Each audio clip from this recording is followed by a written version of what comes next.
عفريت من الجن جاء يشكو إلى النبي محمد صلى الله عليه وآله وسلم. الجن كالإنس، منهم مسلمين ومنهم كفار. فجاء الجن يشكي إلى النبي محمد إن الجن قد غزوا موطننا يا رسول الله. قرر النبي مساعدته وقال: نادوا ذو الفقار علي بن أبي طالب عليه السلام، فهو الوحيد قادر على ردعهم.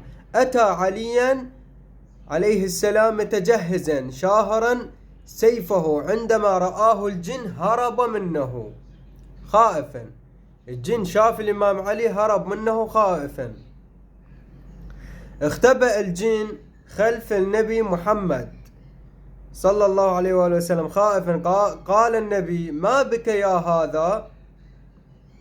قال الجن: عندما كنت كافرا وذات مرة كنا ننوي ثقب سفينة نوح لإغراقها، فإذا بالنبي نوح يدعو ربه أن يخلصه منا، فأرسل رب نوح ما يسمى بالنجم الثاقب.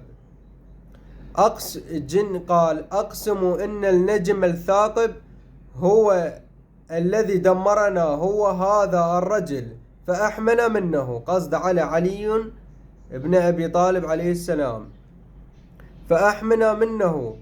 السلام على النجم الثاقب مرعب الجن والإنس، علي بن أبي طالب عليه أفضل الصلاة والسلام. تحياتي. سعدو الفيدو خادم.